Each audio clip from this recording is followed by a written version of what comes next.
Hello आज की video में करने वाला है अलजेब्रा को कवर। तो देखो बहुत दिनों से वीडियो नहीं बनी क्योंकि अभी मेरा ट्राइपॉड खराब हो गया था, लेकिन अभी भी ठीक नहीं हुआ है। अभी बहुत दूर से आपको आवाज सुनाई दे रही होगी, इसलिए हम ट्राई करेंगे कि जोर से बोलने का। तो आज हम करने वाला है अलजेब्रा को। मुझे पता है कि बहुत दिनों से क्लास नहीं हुआ है, लेकिन कोई बात नहीं, मुझे पता है कि एग्जाम भी चल रही है सबकी, इसलिए कोई बात नहीं। अभी हम पूरा फोकस करने वाला है फिर से अपने चैप्टर पे, ठीक है। तो चलो वैसे स्टार्ट करते हैं बिना टाइम वेस्ट करे। आज हम करने वाला है अलजेब्रा को, तो स्टार्ट। ओके, तो सबसे पहले आज हम करेंगे अलजेब्रा, और आई होप आपको मेरी आवाज जोर से सुनाई दे रही होगी क्योंकि अभी मेरा कैमरा से बहुत दूर है, तो आपको आवाज थोड़ा तो वो तो करना ही पड़ेगा। तो आज हम पढ़ने वाले हैं अलजेब्रा। तो भैया अलजेब्रा क्या होता है? अब आपने कभी देखा है क्या? आपने कभी देखा है मैथ्स में एक्स लिख देते हैं, मैथ्स में वाई लिख देते हैं, ये और कुछ नहीं है, अलजेब्रा का पार्ट होता है। एक होता है मैथ्स जिसे बोलते हैं एरिथमेटिक, वो क्या होता है, उसमें नंबर्स रहते हैं, ठीक है। एरिथमेटिक वाले मैथ्स में नंबर्स रहते हैं। और आपको, मुझे पता नहीं कि आपको मेरा मुंह भी अच्छे से दिख रहा होगा या नहीं, लेकिन बोर्ड तो आई होप आपको क्लियरली दिख रहा होगा, ठीक है। तो एक होता है मैथ्स जिसे बोला जाता है, जिसे बोलते हैं एरिथमेटिक, ठीक है। एरिथ बड़ा ही लिख दूं मैं एक बार, एरिथमेटिक, और उसी में नंबर्स रहते हैं 1 2 3 4, ठीक है। और इन सबको छोड़ के जो अलग अलग जो लेटर्स आ जाते हैं ना मैथ्स की दुनिया में, उन्हें बोला जाता है अलजेब्रा। अलजेब्रा के लेटर्स बोलते हैं, लेकिन क्या उनको अलजेब्रा के लेटर बोलते हैं? नहीं, उन्हें बोला जाता है वेरिएबल। अब आपने देखा होगा कि बड़े लोगों की क्लास में भाई बहन के इधर let x be this, let this be x. तो ये सब क्या होता है? एक्स का मतलब होता है वेरिएबल। वेरिएबल मतलब क्या? हमने कोई भी चीज को मान लिया कि ये एक्स है, मतलब हमें इसका नाम नहीं पता, इसके प्राइस नहीं पता। जैसे मेरे पास है, एक सेकेंड ना, एक बार मैं रब कर दूं इसको, ठीक है। जैसे मेरे पास है यहाँ पे, जैसे मेरे पास है कोई डब्बा है, मेरे पास रूबिक्स क्यूब है मेरे पास, ठीक है। मेरे पास है एक रूबिक्स क्यूब, और होप आपको दिख रहा होगा, नहीं दिख रहा तो बता देना, अगले वीडियो से ठीक हो जाएगा, ठीक है। मेरे पास है एक रूबिक्स क्यूब। अब इस रूबिक्स क्यूब को मैंने बेचा, ठीक है। हम इसको दुकान से लेके आए, हमने मस्त एकदम 20 रुपए में रूबिक्स क्यूब को खरीद लिया, और हमने बोला कि अब हम इसको बेचेंगे महंगे प्राइस पे। तो हम गए दुकान में गए, लेकिन जो सामने वाला कस्टमर था उसको इस रूबिक्स क्यूब की वैल्यू पता नहीं थी, उसको पता नहीं था ये कितने का है। तो वो जब सॉल्व करेगा, वो जब मैथ्स का सम सॉल्व करेगा, तो वो इसे बोलेगा let the price of the Rubik's cube be x. मतलब मुझे पता नहीं है रूबिक्स क्यूब की प्राइस क्या है, लेकिन इसको मान लेते हैं कि एक्स है, ठीक है। तो इसी चीज को बोला जाता है वेरिएबल, और इसकी डेफिनेशन लिखने की कोई जरूरत नहीं है, समझ लो, दिमाग से समझ आ जाएगा, ठीक है। इसे बोला जाता है वेरिएबल। वेरिएबल मतलब क्या? एक्स वाई जेड, सिर्फ इतना ही होता है, एक्स वाई जेड, ABCD होता है, ABCD जो MNPQRS EFGH जो भी है, UVWX, ये सब ले लो, ये ABCD का पार्ट है, LMNOP, ठीक है। तो ये सब है ABCD का पार्ट, और इसे बोला जाता है वेरिएबल बोलते हैं। क्या? वेरिएबल बोलते हैं। लेकिन एक और एक चीज आती है, फिर हम अलजेब्रा में मैंने देखा था कि वो 8x 2x, उन्हें क्या बोलते हैं? 2 8, उसको क्या बोलते हैं अलजेब्रा में? उससे बोलते हैं हम कांस्टेंट। क्या बोलते हैं? Constant term. अलजेब्रा में टर्म का मतलब क्या होता है वो समझोगे, ठीक है। अब हम समझो टर्म का मतलब क्या होता है।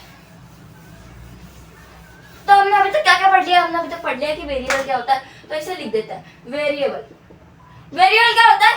एक्स वाई और जेड।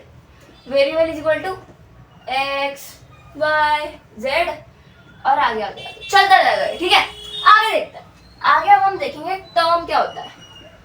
और अगर आपको वीडियो पसंद आ रही है तो प्लीज लाइक कर देना, क्योंकि इतने दिनों से वीडियो नहीं आई है, तो आ जाएगी, तो प्लीज अपना सपोर्ट दिखाना, ताकि हम और ऐसे वीडियोस बना पाए, और आगे कुछ भी ऐसी प्रॉब्लम ना आए, ठीक है। और जिसको नहीं पता, जल्दी से इस चैनल को सब्सक्राइब कर दो, क्योंकि इस पर हमें 50 सब्सक्राइबर्स करवाना है, तभी हम लाइव क्लासेस स्टार्ट कर पाएंगे, जिसमें आप अपने डाउट्स पूछ सकते हो। और अगर आपको कुछ भी डाउट है कमेंट सेक्शन में लिख दो। ये चैप्टर खत्म होने के बाद हमारा क्या आ जाएगा? हमारा आ जाएगा इसके जो है क्वेश्चंस आ जाएगा पोस्ट सेक्शन में। तो पोस्ट सेक्शन में पूरा चैप्टर खत्म होने के बाद पार्ट 1 पार्ट 2 जितना भी पार्ट रहेंगे उसके बाद ही आएंगे, और उसके बाद आपको एक बता दिया जाएगा, ठीक है, कि कब आएंगे वो, तो अब आप देख लेना।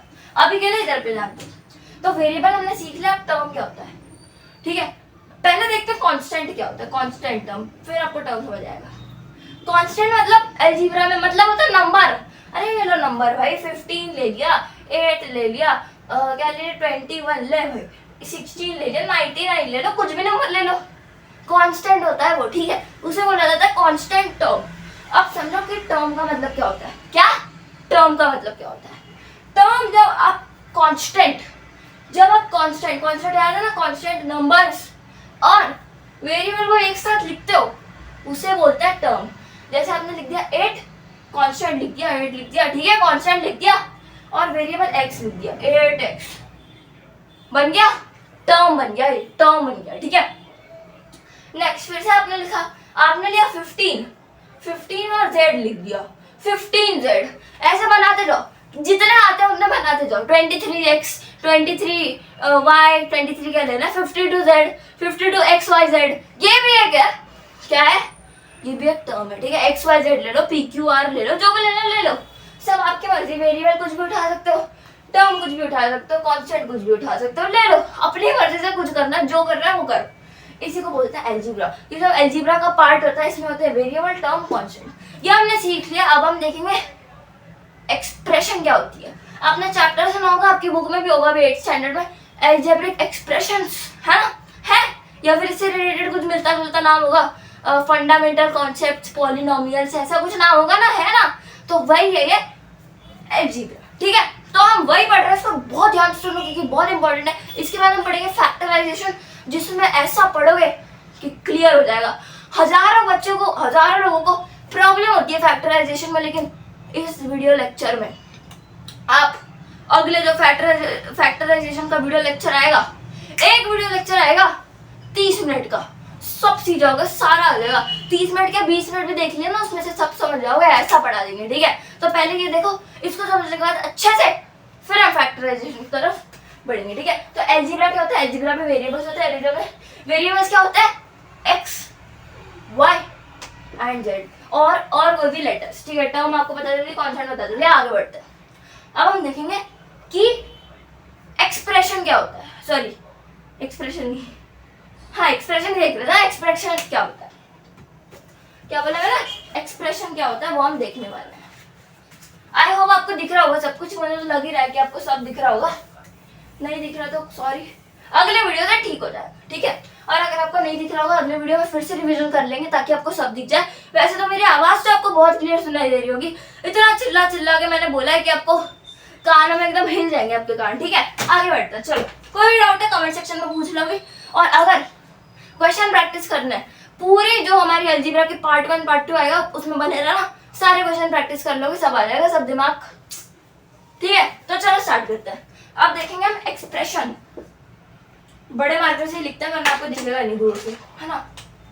एक्स, ये पतला है, बताओ, एक्सप्रेशन, ये है मोटा मार्कर, एक्सप्रेशन देखेंगे। अब एक्सप्रेशन क्या होती है यार, ये तो मुझे पता ही नहीं है। अब देखो, अब मैंने लिया कांस्टेंट, है ना, मैंने लिया कांस्टेंट पता है ना, नंबर्स 1 2 3 4 5, कांस्टेंट। मैंने लिए क्या, वेरिएबल्स, और अगर मैंने इनमें कुछ भी कर दिया, एडिशन कर दिया, सब्ट्रैक्शन कर दिया, डिवीजन कर दिया और मल्टीप्लिकेशन कर दिया, तो ये क्या बन जाएगा, ये एक्सप्रेशन बन जाएगा। समझ आया, नहीं समझ आया ना, कोई बात नहीं, समझो अभी। देखो कांस्टेंट मैंने लिया, कांस्टेंट ले लेते हैं, अरे 7 ले लेते हैं, ठीक है 7, और वेरिएबल ले लेते हैं, m ले लेते हैं, t ले लेते हैं, चलो 7। तो हम ले रहे हैं 7 और t के साथ। अगर मैंने 7 को ऐड कर दिया t में, तो ये एक एक्सप्रेशन है, ये एक एक्सप्रेशन। ध्यान से सुनो, कोई भी कांस्टेंट और वेरिएबल के साथ जब आप ऑपरेशन, कोई भी ऑपरेशन करते हो, मल्टीप्लिकेशन, सब्ट्रैक्शन, डिवीजन, एडिशन, तो वो क्या होता है, एक्सप्रेशन होता है, ठीक है। आगे समझ, आगे देखते हैं। देखो जैसे मैंने किया 7 प्लस t, ये क्या है, एक एक्सप्रेशन है। मैंने किया 7 माइनस t, एक्सप्रेशन है। 7 इंटू t, ये बन जाएगा 70, ठीक है, 70 बन जाएगा। इतना तो आपको आती ही होगा, क्योंकि 70 कैसे बनेगा हमको तो आता ही है यार, ऐसे बनेगा, ये ऐसे बनेगा कि देखो अब आप क्या 7 को t से मल्टीप्लाई कर सकते हो? t कुछ है क्या? t का हमने माना हुआ है ना, हमको पता नहीं है t, तो कैसे मल्टीप्लाई करेंगे बताओ यार। दिमाग तो है ना, थोड़ा कॉमन सेंस लगाना पड़ेगा। देखो अगर t की वैल्यू मैंने ले, t होता अगर 3 हो जाता, तो 7 × 3 मैंने कर दिया तो 21 बन जाता। लेकिन अब t मुझे पता ही नहीं है, तो 7t लिख देंगे, है ना। मतलब 70 मतलब 7 को 3 से मल्टीप्लाई करोगे तो यही आ जाएगा। ठीक है ना? ठीक है, समझ आ रहा है? नहीं समझ आ रहा कमेंट में लिख दो, तुरंत आंसर मिल जाएगा 70। और अगर मैं 7 को डिवाइड बाय t कर दिया, अब इसमें ना अगर आपको 7 को डिवाइड बाय t ऐसे लिखोगे तो ये रेसिप्रोकल होकर वैसे हो जाएगा। रेसिप्रोकल समझ नहीं आ रहा? समझ नहीं आया? रेसिप्रोकल रैशनल नंबर वाली वीडियो बनाई हुई, वो देख लो, 3 पार्ट है रैशनल नंबर के, ऐसे क्लियर हो जाएगा, कभी समझा नहीं होगा। ठीक है, चलो आगे देखते हैं। और इरेशनल नंबर भी है, वो भी साइड बाय साइड अब समझ लेना, समझ आ जाएगा। ठीक है, तो देखो 7 डिवाइड बाय t, इसको फिर भी देख लेते हैं इधर। लेकिन रैशनल नंबर वाली वीडियो ना इतनी अच्छी है भाई, बहुत अच्छी वीडियो, देख लेना। 7 डिवाइड बाय t कर दिया, तो अब अगर कोई भी नंबर डिवाइड होता है तो उसका जो है ना वो रेसिप्रोकल हो जाता है, तो वो हो जाएगा 7 मल्टीप्लाइड बाय 1/t। अब कैसे होगा ये आपको तो वीडियो में देखना पड़ेगा। तो हो जाएगा 7/t, कुछ इस तरह आपका आंसर आ जाता है। इसलिए इसको बोला जाता है एक्सप्रेशन, और ये आप किसी भी कांस्टेंट किसी भी वेरिएबल के साथ कर सकते हो। ठीक है, आगे देखते हैं। आगे अब हम एक और एक चीज देखेंगे जिसको हम बोलेंगे इक्वेशन। एक इक्वेशन क्या होती है वो हम समझने वाले हैं। ठीक है, अब हम समझने वाले हैं इक्वेशन क्या होती है। इक्वेशन, अब देखो, अब मेरे पास एक कांस्टेंट है 8 और मेरे पास एक वेरिएबल है n, ले लेते हैं n। 8 + n एक इक्वेशन है। ये बहुत सारे लोग बोलेंगे नहीं ये एक एक्सप्रेशन है, लेकिन ये एक इक्वेशन कब बनेगी? जब इसके इक्वल टू में 0 आ जाएगा। समझ रहे हो बात? जब इसके इक्वल टू में 0 आ जाएगा। देखो जैसे 8 + n = 0 मैंने लिखा, तभी एक इक्वेशन बनेगी। अगर ये 0 नहीं होता तो ये सिर्फ एक क्या रहती? अरे क्या रहती बोलो? अरे एक्सप्रेशन रहती। ठीक है, और ये अब बन गई एक इक्वेशन। अगर मैंने कुछ और भी कर दिया, अरे मल्टीप्लाई सब्ट्रैक्शन कुछ भी कर दिया, ले भाई मैंने 16 - t कर दिया, ये अगर मैंने इसको इक्वल टू 0 लिखा, ये एक इक्वेशन बन गई। लेकिन अगर मैंने 0 नहीं लिखा, 0 हटा दिया, चल भाई तू जा, तो ये क्या रही? एक एक्सप्रेशन बन गई। ठीक है, समझ आ रहा है? यहाँ तक समझ आ रहा है? बहुत बढ़िया। तो आज की वीडियो में हम इतना ही सीखेंगे, क्योंकि ये बहुत बेसिक पार्ट है, तो मैंने सोचा कि एक वीडियो में आप बेसिक समझ लो, बाकी का सारा इंपॉर्टेंट पार्ट अगले वीडियो में समझेंगे। तो अगर आपको आज की वीडियो पसंद आई है तो जल्दी से लाइक, शेयर और सब्सक्राइब कर देना, और कोई भी डाउट है कमेंट्स में पूछ लो, और जल्दी से जल्दी प्लीज हमारे 50 सब्सक्राइबर्स करा दो। अपने सारे भाई बहन जितने भी दोस्त हैं सबको बोल दो कि हमको जल्दी से 50 सब्सक्राइबर कराना है। अगर उनको नहीं बोल पा रहे, उनको नहीं बताना है अच्छे से चैनल के बारे में, तो खुद ही कर लेना सब्सक्राइब। अगर अलग अलग जो है अकाउंट से आपको सब मिल जाएगा। ठीक है, तो आज के वीडियो में इतना ही, मिलता है नेक्स्ट वीडियो, तब तक के लिए बाय।